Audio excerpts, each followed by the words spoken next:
IBN 7 बना तीसरा सबसे ज्यादा देखा जाने वाला हिंदी न्यूज चैनल। IBN 7 हौसला है।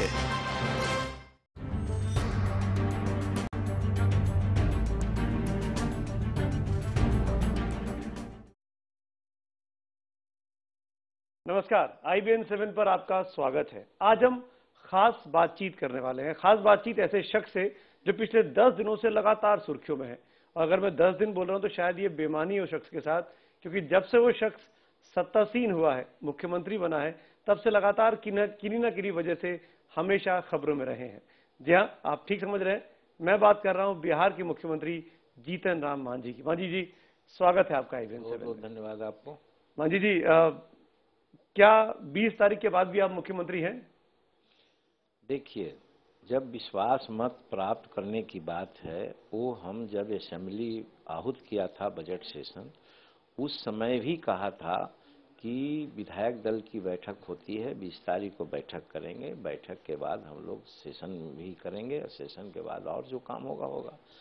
इस बीच में कुछ ऐसी बातें आई जिसमें कि महामहिम राज्यपाल को कहा गया कि 24 घंटा के अंदर विश्वास मत प्राप्त करने के लिए कहा जाए, कुछ 2 दिन के बाद कहे।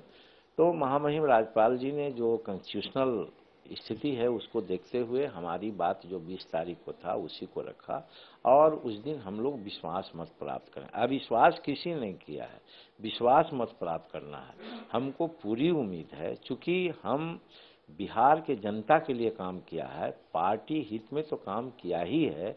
अगर बिहार की जनता हमारे पास, चाहे पिछड़ा वर्ग हो, चाहे शेड्यूल कास्ट हो, चाहे अकलियत हो, या सवर्णों में भी जो गरीब हैं जिनकी चर्चा हम कर रहे हैं, वो हमारे चलते अगर हमारे साथ हैं, वोट देने को तैयार हैं और हम जनता दल यूनाइटेड में हैं, तो जनता दल की वोट बैंक को हमने बढ़ाया है।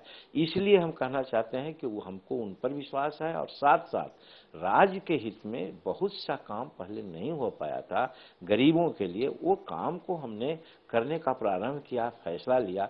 इसलिए हमको विश्वास है कि हम विधायक एज ए होल सबसे अनुरोध उस दिन करेंगे कि आप अपना अंतरात्मा की आवाज के आधार पर आप वोट दीजिए। जब आप अंतरात्मा की आवाज कहते हैं, इसका मतलब आपके पास संख्या नहीं है, क्योंकि हमने पिछले हफ्ते दिल्ली में देखा था, राष्ट्रपति भवन में कई सारे विधायक थे आपके विरोधी, जो अलग अलग पार्टियों के, सब एक साथ लामबंद हो गए थे और वो संख्या अच्छी खासी दिखाई दे रही थी।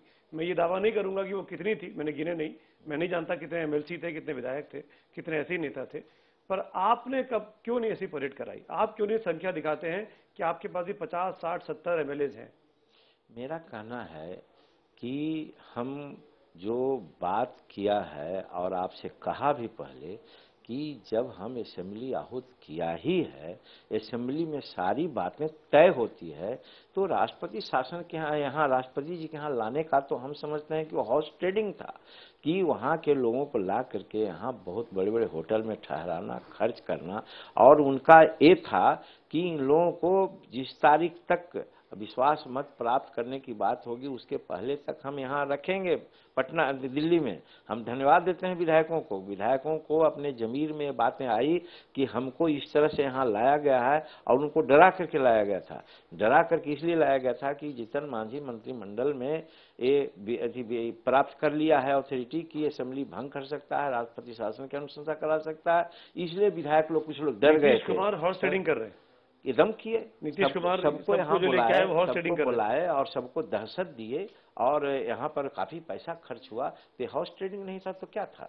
आप हाउस ट्रेडिंग नहीं करेंगे? सवाल ही नहीं, हम लोग तो गरीब आदमी। नंबर कहाँ है आपके पास? नंबर 117 के। आप 20 तारीख को देख लीजिएगा मेरे पास नंबर। हम नंबर गिनने और गिनाने क्या बिहार विधानसभा में उत्तर प्रदेश विधानसभा का सीन दोहराया जाएगा क्या या ना दोहराया जाए, इसकी क्या गारंटी आप देंगे? यूपी में 15 साल 20 साल पहले हमने देखा था, सरेआम माइक चले थे, चप्पल चले थे विधानसभा के अंदर। ऐसी स्थिति तो नहीं आने वाली है। हमारे बिहार में बुद्धि की धरती है, हम लोग सब शांति में विश्वास करते हैं। जो हमारा विरोध भी करते हैं हमको उन पर भी विश्वास है। हाँ, कुछ डिसग्रंटल लोग हैं, जो डिसग्रंटल हैं आपको मालूम होगा कि मुख्यमंत्री को कहा किसने कि हमने मार देंगे, गोली मार देंगे या उसको पीटेंगे। तो जब मुख्यमंत्री को कर सकता है, पेपर में कर सकता है, जो उसी समय दिल्ली आए थे, यही है उसका हमारे पास से रिकॉर्डिंग आया है, राष्ट्रपति जी को भी भेज दिया है, महामहिम राज्यपाल को भी भेज दिया है। वैसा गलत आदमी जो नीतीश जी के साथ हैं, वो कुछ अगर कर दे, लेकिन वैसे एक अपवाद है, 2-4 आदमी हैं, विशेष नहीं। मांझी जी, लेकिन आपके हाथ में है, आप क्योंकि मुख्यमंत्री हैं और क्योंकि विवाद में आप हैं, अगर किसी भी वजह से अव्यवस्था पैदा होती है तो क्या आज आप ये हमारे दर्शकों को भरोसा दे सकते हैं कि आपके रहते विधानसभा के अंदर जूतम पैजार नहीं होगी, आप पहले ही छोड़ देंगे? जूता पैजार होने की बात और छोड़ने की बात दो है। छोड़ने की क्या बात है, जब हम लोगों पर विश्वास कर रहे हैं कि लोग विश्वास मत में हमको मत देंगे, तो फिर छोड़ने का क्या सवाल है। जीव गिनती हो जाएगी, अगर हमें बहुमत नहीं हुआ तो तुरंत छोड़ देंगे, अगर बहुमत हुआ तो फिर छोड़ने का कौन बात है। रही बात जूता पजार, तो जूता पजार में तो भाई हमारे लोग या जो हमसे थोड़ा भी सहानुभूति रखते हैं इस तरह की बात नहीं करेंगे। वो करेंगे वैसे ही लोग जो जीतन मांझी को भी मारने की धमकी दे रहे हैं, और हमारे गरीब विधायक खास करके जो लोग हैं उन पर अभी से दबाव डाला जा रहा है, पैसा का लोभ दिया जा रहा है, और कि टिकट नहीं मिलेगा, तुमको जीतने नहीं देंगे, तुम निकलोगे कहाँ, इत्यादि इत्यादि बात कह करके लोगों को दहशत फैलाया जा रहा है। और ये बात पहले कहने का प्रयास किया, जिसके चलते दिल्ली लोग आए कि राष्ट्रपति शासन लगेगा, असेंबली भंग हो जाएगा। अब ऐसी कोई बात नहीं थी। लेकिन मांझी जी, ये मैंडेट तो नीतीश कुमार को मिला था, आप तो मुफ्त में पा गए, आपको तो जबरदस्ती कुर्सी मिल गई। नहीं, देखिए, कुर्सी मिलना हम तो समझते हैं कि हम धन्यवाद देते हैं इसके लिए अभी भी नीतीश जी को, कि उनकी चेतना उस समय जागी थी कि जीतन मांझी को सेवा करने का मौका उन्होंने दिया। लेकिन आज तो वो वादा खिलाफी कर रहे हैं कि हमको दिया था उन्होंने 14 महीना के लिए, 15 महीना के लिए, और 8 महीना 9 महीना भी बीता नहीं, और आज इस प्रकार की परिस्थिति। ये तो कहीं उन्होंने कहा ही नहीं कि हम 15 महीने के लिए बना रहे हैं। नहीं, उन्होंने कहा कि हम बना रहे हैं आपको। हाँ, नहीं, उस समय ये बातें थी कि 15 महीना के लिए होंगे और अगला चुनाव होगा जिसमें बहुमत मिलेगा तो हम मुख्यमंत्री होंगे, इन्होंने तो कहा था ऐसा। तो इसलिए तो साबित सही होता है। और इस बीच में जो बातें आई, इसमें हम एक ही चीज कहना चाहते हैं, इसमें जो बातें आई इसके लिए जिम्मेवार वही हैं।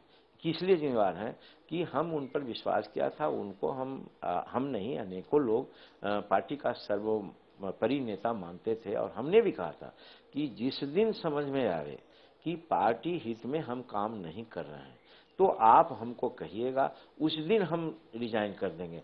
लेकिन नीतीश कुमार जी ने कभी ऐसी कोशिश नहीं की हमको कहने का, समझाने का।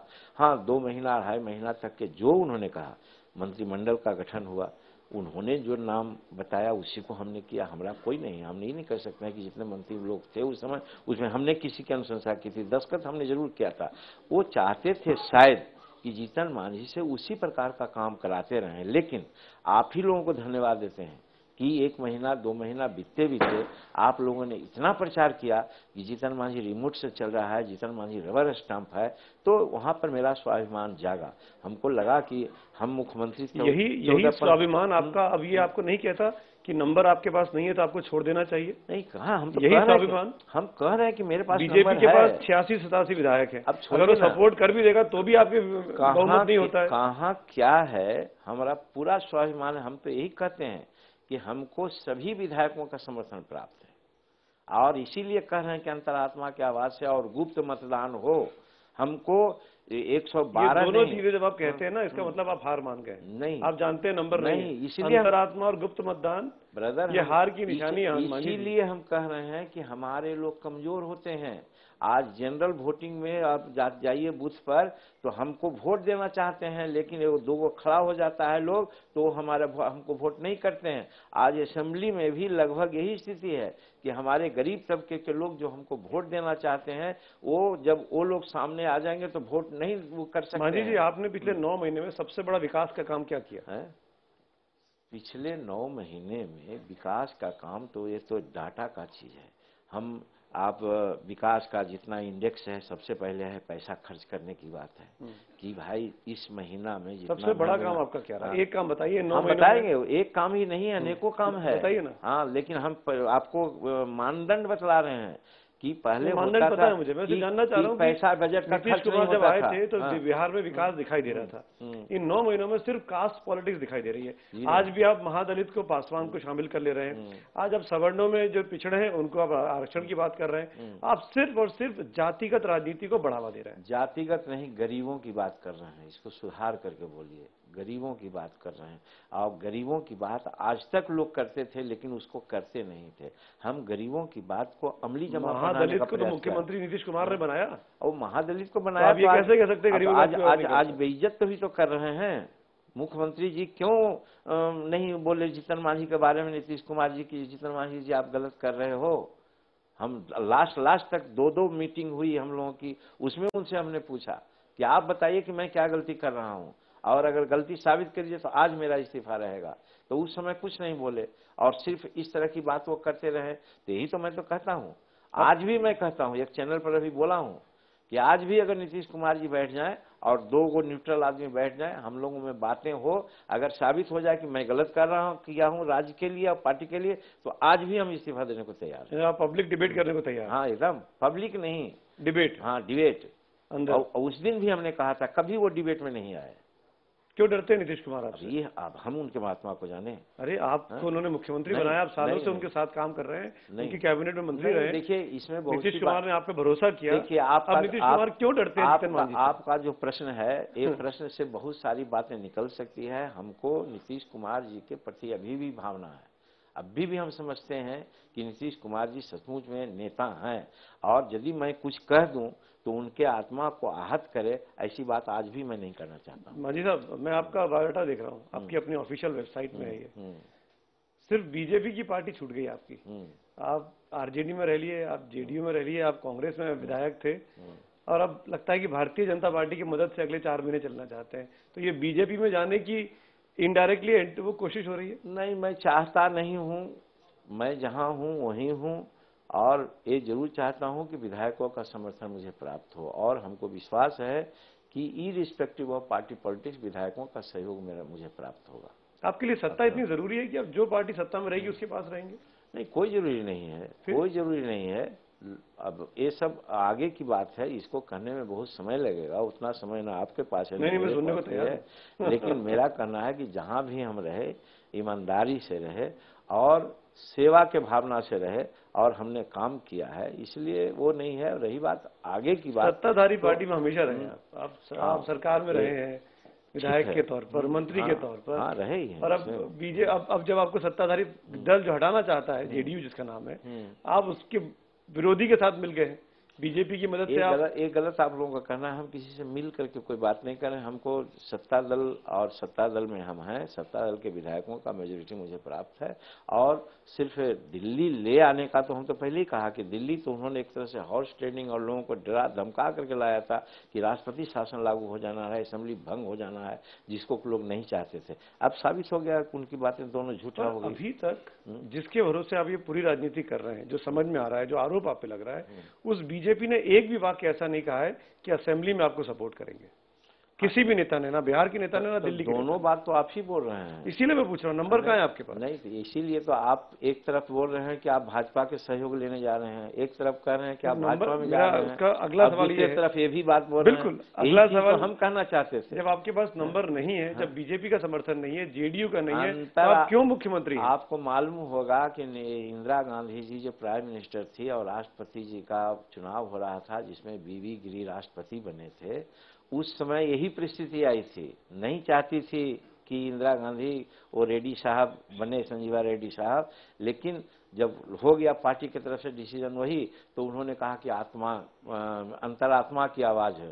तो हमारे पार्टी के लोग आज विश्वास प्रस्ताव लाए कि मैंने विधानमंडल का नेता चुने, तो हम खड़ा हैं, हम कहें कि भाई अंतरात्मा की आवाज से अपना मतदान करो। शहीद होना चाहते हैं?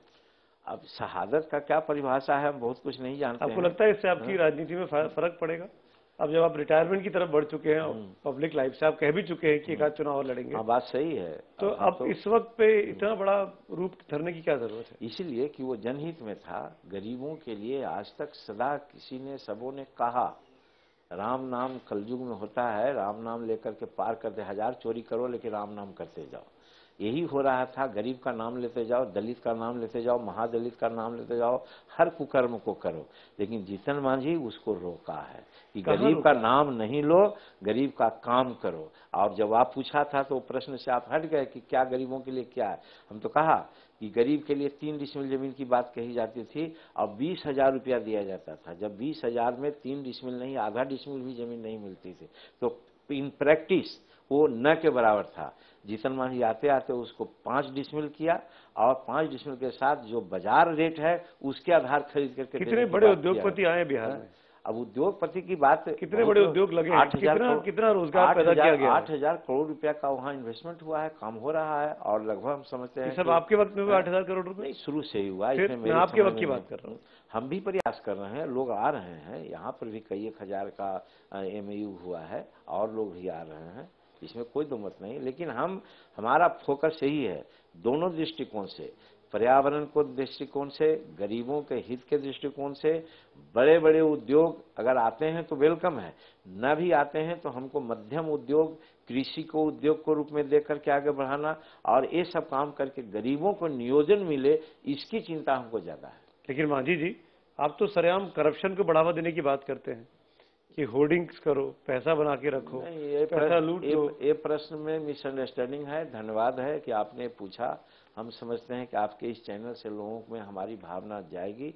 हमारी भावना यही है कि हमने होर्डिंग के लिए कभी नहीं कहा कि होर्डिंग करो।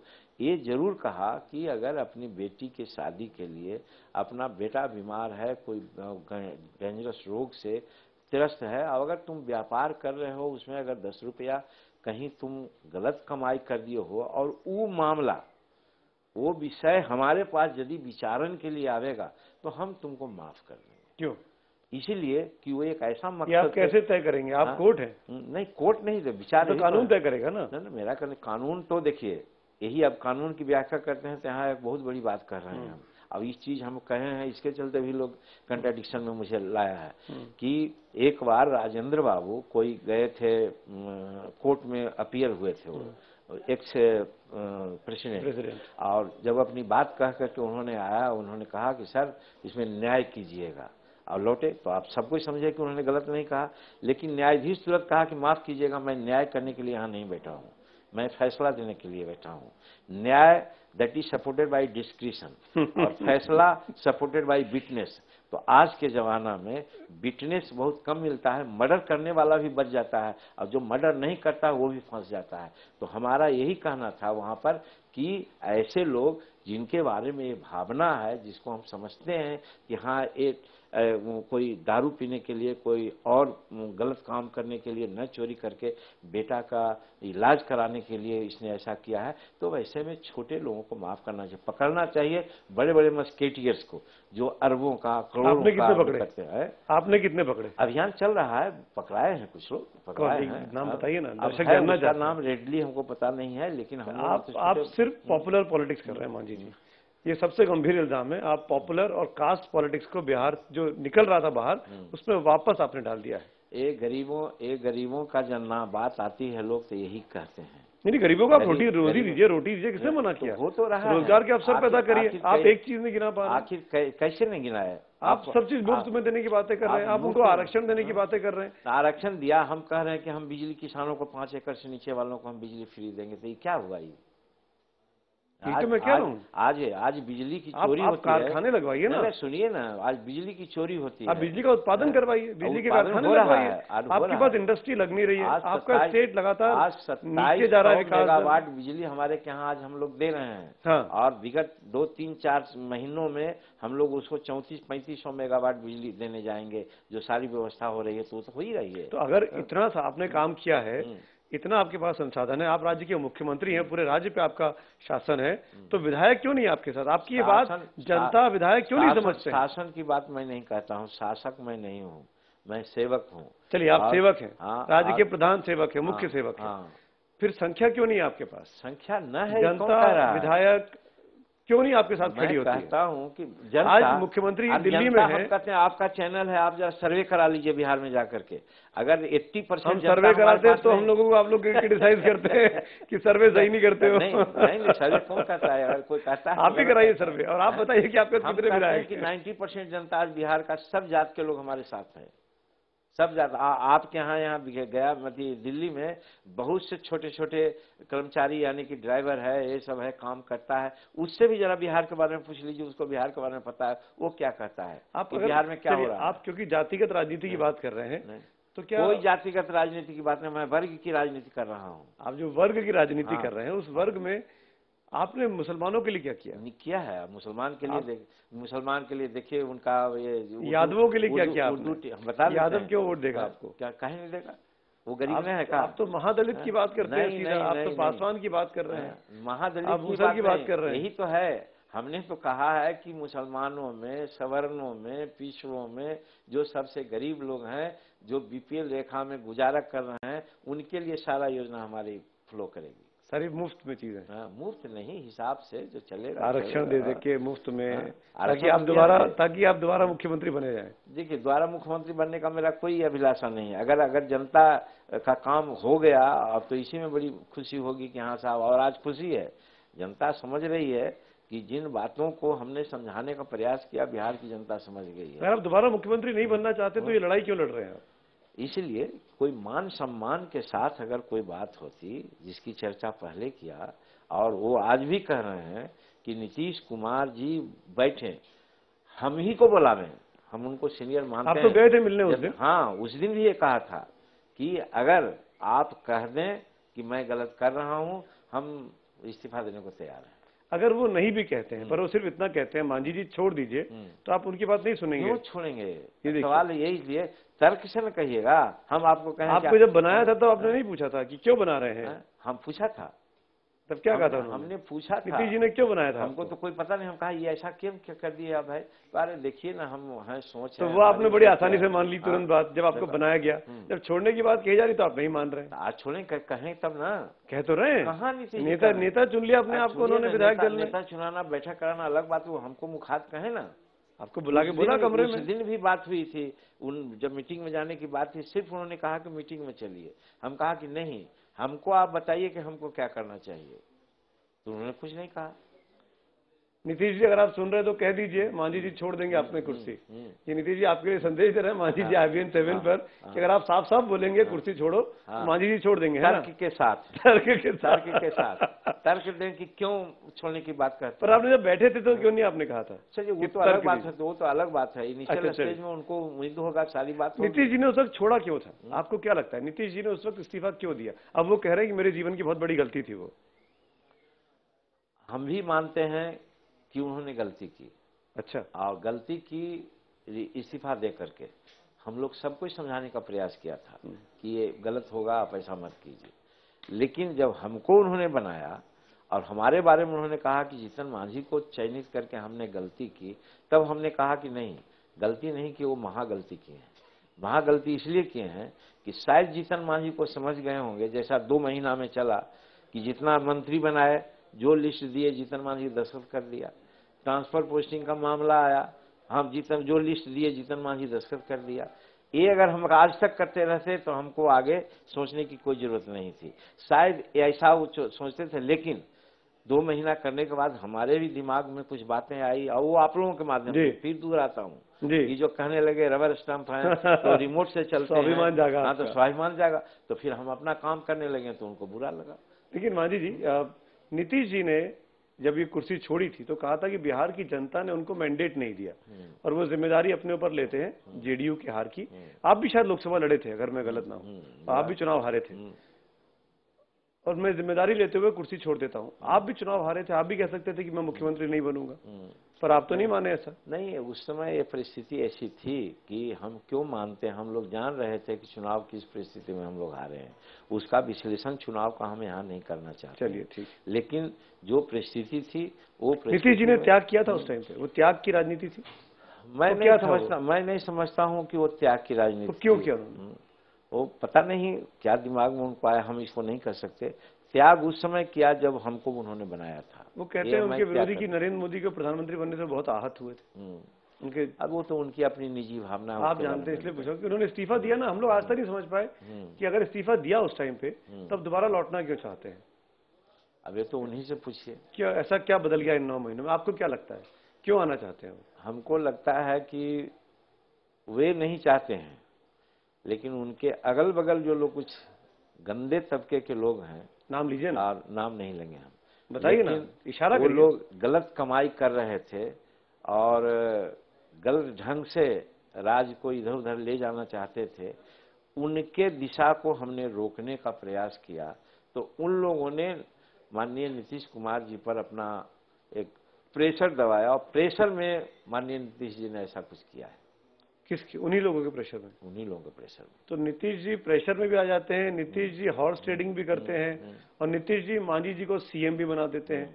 तो कौन से वाले नीतीश आपको पसंद है? मेरा कहना है कि कोई एक आदमी काम करता हो, उस काम पर अगर अडिग रहता हो तो वो महान आदमी है, लेकिन बीच बीच में जब फ्लक्चुएशन आने लगता है तो कहा जा सकता है कि साहब वो जो निर्णय लिए होंगे उस समय गलत से गलतफहमी में उन्होंने निर्णय ले लिया होगा। वही गलतफहमी कि हम जीतन मांझी को बनाएंगे, वो रबर स्टैंप रहेगा, जो हम कहेंगे वो होगा, तो वो तो गलती साबित तो होगी ही। वैसा कोई हो सकता है, हमारे के यहाँ और भी मुख्यमंत्री हुए हैं शेड्यूल कास्ट में, तो यही हुआ है, कोई कर नहीं सके, गरीब तबके से आए, गरीब की बात भी नहीं किए, तो आज वो लोग ठीक रहे। और जीतन मांझी गरीब की बात करने लगा तो आज खराब हो गई। इस इंटरव्यू में पिछले आधे घंटे में आपने कम से कम 50 बार गरीब शब्द का नाम लिया होगा, विकास का नाम एक बार भी नहीं लिया। क्यों? गरीब का मतलब क्या होता है? गरीब का ही तो विकास करना है। गरीब के विकास की बात तो कहा, जमीन दे रहे हैं उनको, एम्प्लॉयमेंट का बात कर रहे हैं उनको, घर दे रहे हैं उनको, सोशल जस्टिस में ये शेड्यूल कास्ट एट्रोसिटी एक्ट को प्रोटेक्शन दे रहे हैं, उनकी बेटियों की शादी अपने रिश्तेदारों को अपने आसपास रखते हैं, ये इल्जाम भी लगा। आपने अपने दामाद को, अपने रिश्तेदारों को अपने आसपास रखा, आप उनका भलाई करते हैं, आप बाकी समाज को छोड़ देते हैं। वो तो देखने का चीज है कि हम अपने रिश्तेदारों को क्या भलाई किया है, सो वो तो समझने का चीज है। आपके मुख्यमंत्री कार्यालय में वो लोग काम कर रहे हैं। अब वो हमारी बेटी है, हमारे दामाद है, हमारे बेटा है, तो क्या हम हैं तो नहीं आ सकते हैं? नहीं आ सकते, हमारे घर योग्यता के आधार पर लाइए ना। आपके पर नहीं आ सकते हैं, अब कार्यालय में कैसे काम करेंगे? कार्यालय में ऐसा हुआ था, बहुत लोग करते थे, तो उनको ये असिस्टेंट के रूप में हम लोगों ने रखा था। बाद में बातें ऐसी आई, लोगों को ऑब्जेक्शन हुआ तो हट गए। तो मतलब परिवारवाद तो आप भी कर रहे थे? परिवारवाद वो नहीं हुआ, वो तो था काम लेने का, सहयोग लेने का। और परिवारवाद का होता कि उनके चलते हमारी नीतियां प्रभावित होती तो एक बात थी, और कुछ और कोई बातें होती तो प्रभावित होती। चुनाव लड़ेंगे आप? हम चुनाव तो निश्चित लड़ेंगे, अब तो लड़ेंगे। किस पार्टी से लड़ेंगे? हम जदयू में हैं, जदयू से। जदयू ने निकाल दिया है आपको? निकाल दिया है, वो साबित हो जाएगा कि हम निकले हैं कि वो निकले हैं। अगर वो हमको निकाल दिए होते तो फिर अपोजिशन में बैठने के लिए क्यों कहते? अपोजिशन में बैठने के लिए आज मीटिंग हो रही होगी और अपोजिशन के नेता के रूप में आज उनको विजय कुमार चौधरी को वहां बुलाया गया है, और सत्ता में जब हम हैं जनता दल में हमको असंबद्ध। ऐसा तो नहीं होगा विधानसभा में आपके पीछे 8-10 विधायक और सारे के सारा विपक्ष? अब वो तो उस दिन का दृश्य आप देखिएगा, डिवीजन हो जाएगी, 10 कुर्सी पे केवल सत्तारूढ़ है और बाकी सब विरोध में। तो उस दिन देखा जाएगा कि जो होगा परिस्थिति समझा जाएगा। आप अपने बच्चों को चुनाव लड़ाएंगे? आपकी बेटियां हैं, 2 बेटे हैं। नहीं, हमारा ऐसा कोई विचार नहीं। एक बच्चा है, वो राजनीति में आज नहीं, बहुत पहले से है। अब उसका क्या विचार है मैं नहीं कर सकता। तो किसकी तरफ है? अब किसके तरफ है ये भी हमको मालूम नहीं है।